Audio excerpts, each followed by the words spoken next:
नमस्कार।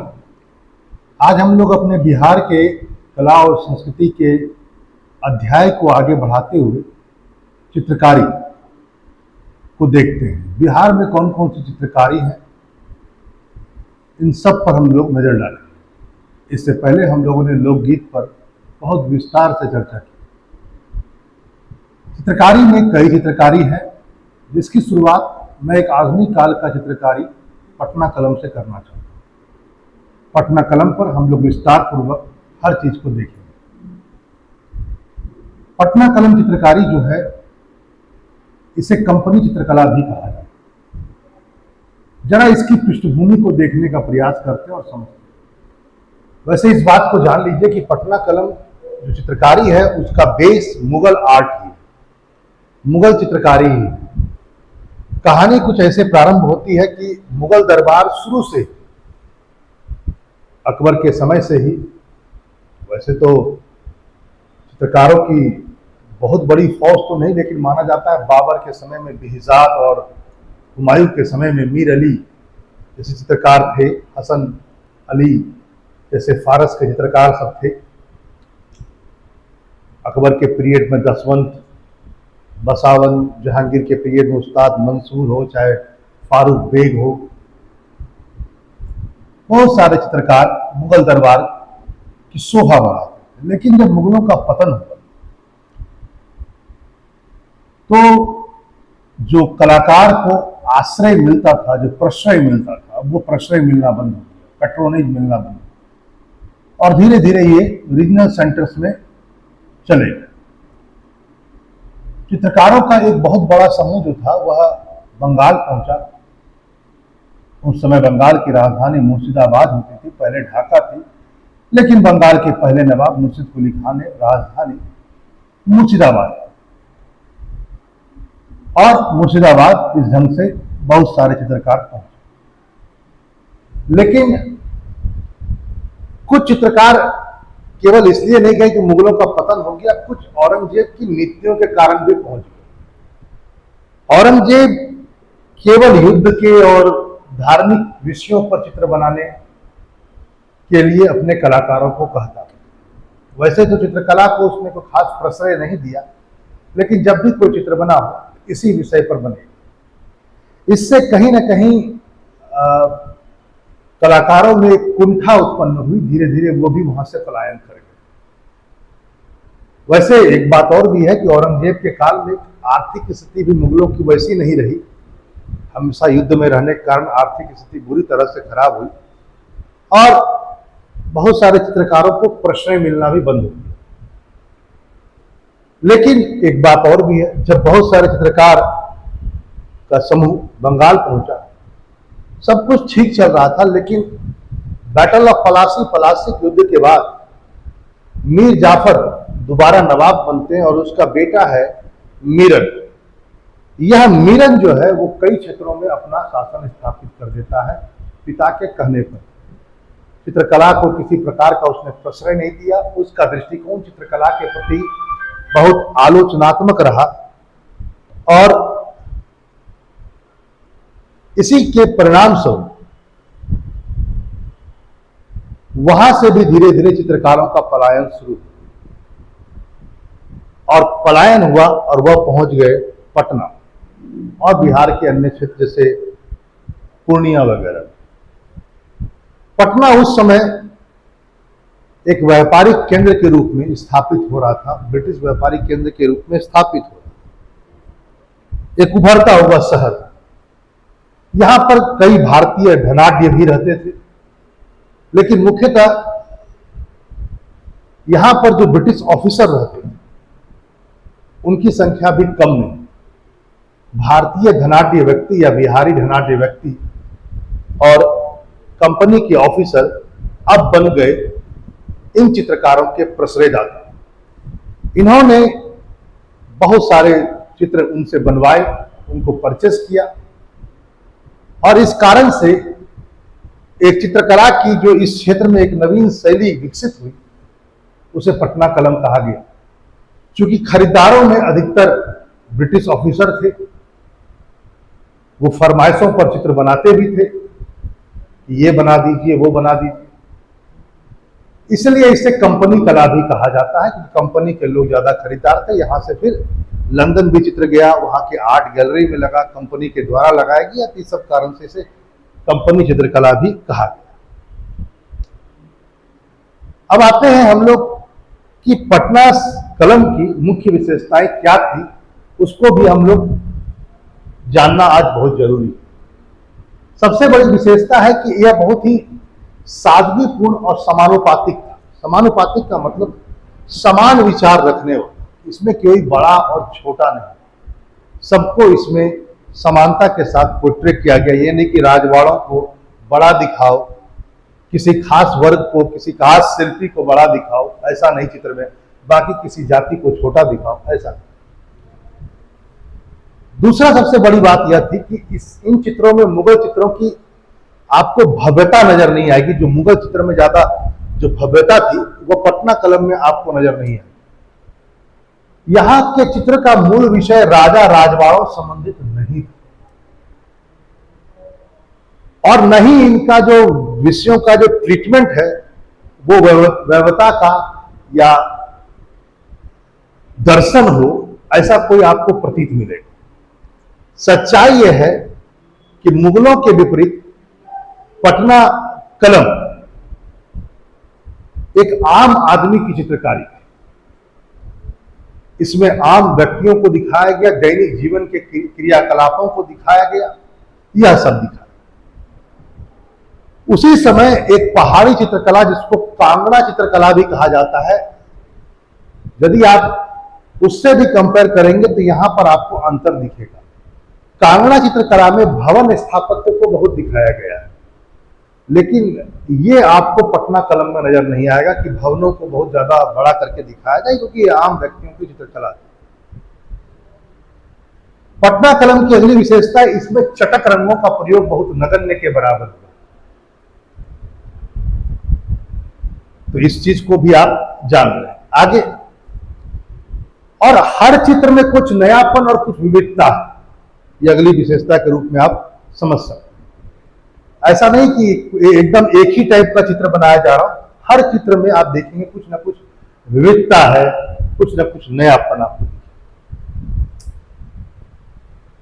दुनिया के शायद इतिहास में यह पहला चित्रकारी होगी जो राजा राजवाड़ों से संबंधित नहीं था, पूर्णतः नहीं। यह जनकला थी, जहां पर दैनिक जीवन के चित्र बनाए गए, दैनिक जीवन के उत्सवों के चित्र बनाए गए, वह बनाए।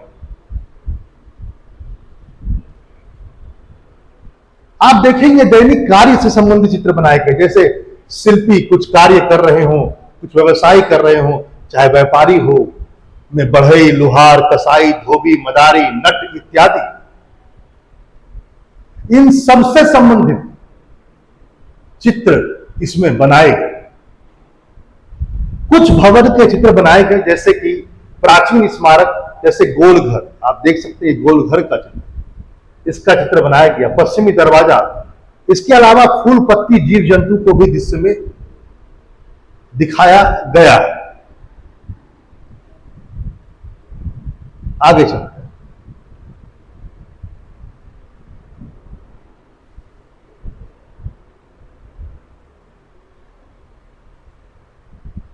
पटना कलम चित्रकारी में आपको तत्कालीन सामाजिक स्वरूप पर प्रकाश पर अच्छा मिलेगा।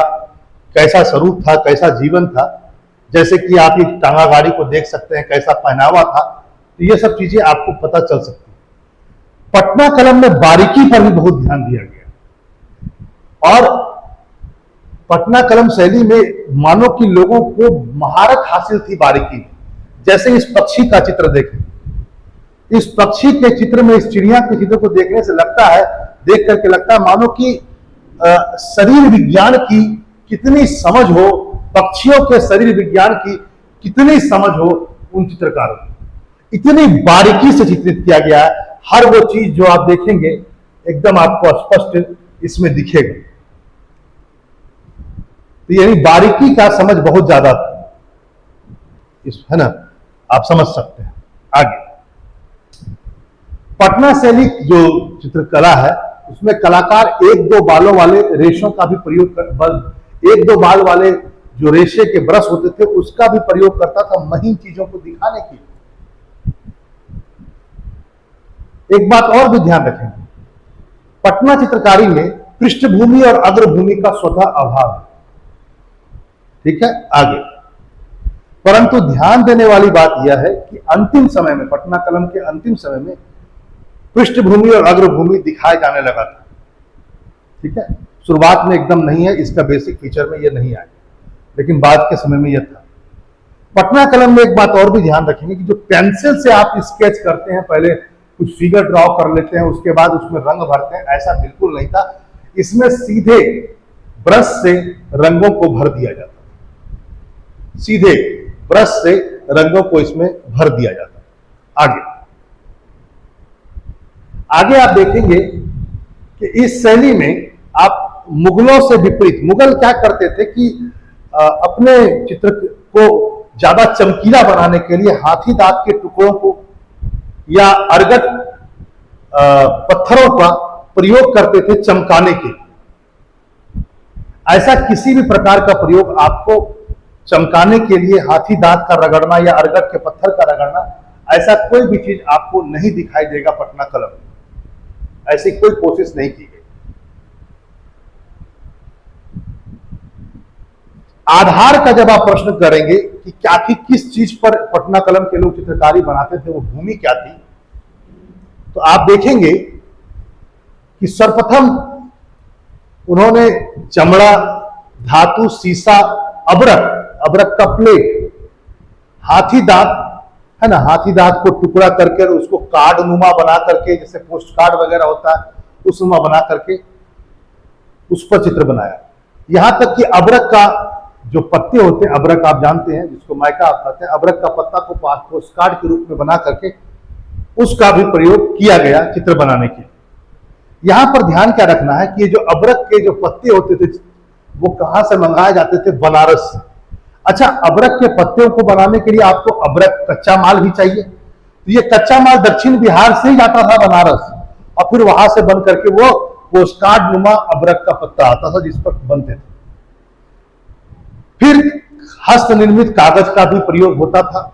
हस्त निर्मित कागज आपको पता ही है ना, रद्दी कागजों का लुगदी बना करके फिर उससे कागज बनाना, इसका प्रयोग होता था।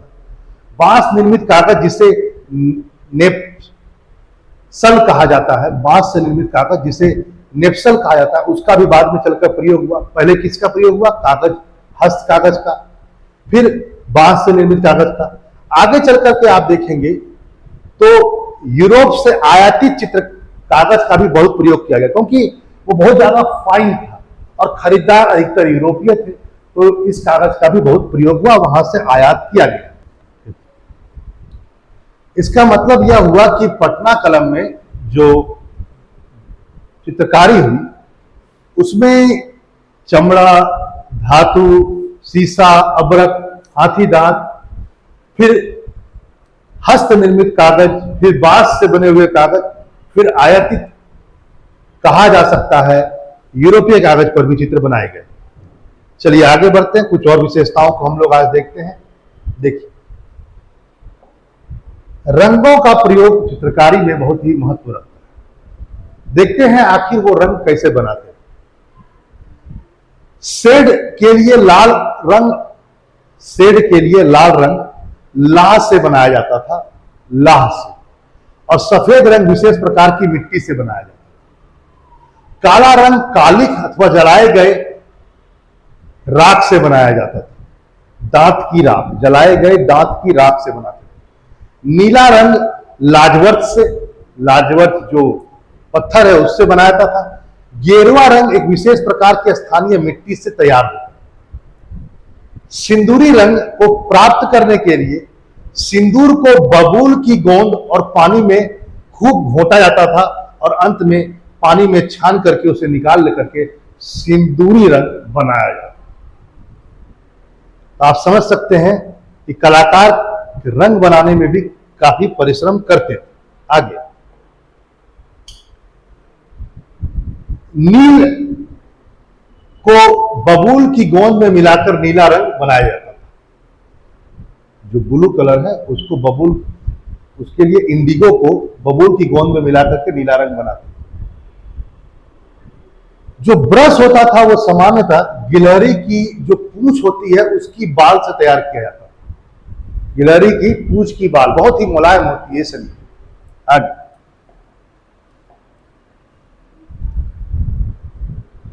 आगे देखिएगा इसकी विशेषता। मुगल प्रभाव बहुत थोड़ा सा था, लेकिन रहते हुए भी ऐसा मैंने पहले कहा, शैली मुगल शैली से बहुत पूर्णतः भिन्न है। इस शैली में मुगल शैली के चित्र की भव्यता का अभाव है। इसमें न तो मुगल शैली की भांति राज राजवाड़े संबंधी विषय वस्तु है, जो मैंने पहले कहा। पटना कलम सजीवता और सामान्य जीवन से ओतप्रोत बातों को दिखाता है। इसके अलावा रंगों का उपयोग और छायांकन के तरीके में भी स्पष्ट अंतर है मुगलों से। रंगों का प्रयोग हो चाहे छायांकन हो, इसमें भी स्पष्ट आपको अंतर दिखेगा। सजीवता और सुंदरता में पटना कलम की शैली के हाथी दांत पर बने लघु चित्र मुगल चित्र से बेहतर माने जाते हैं। ठीक है, तो कुछ जगह खासकर हाथी दांत पर जो बने चित्र हैं वह तो मुगलों से भी बहुत बेहतर माने जाते हैं। पटना कलम के चित्रकारों के बारे में भी जानकारी जरूरी है, और माना जाता है कि पटना कलम के जो सबसे प्रमुख चित्रकार हैं उनमें सबसे पहला नाम है सेवक राम। सेवक राम 1770 और 1830 के आसपास का उनका उम्र है। इन्हीं के समकालीन थे हुलास लाल, इनका भी आप नाम जान लीजिए। अन्य महत्वपूर्ण चित्रकारों में जयराम दास, शिवदयाल लाल, गुरु सहाय लाल, झुमक लाल, फकीर चंद, तुन्नी लाल इत्यादि है। अंतिम माना जाता है ईश्वरी प्रसाद वर्मा। तो इस ढंग से आपने पटना कलम चित्रकारी देखा, इसे ही कंपनी चित्रकारी कहा जाता है।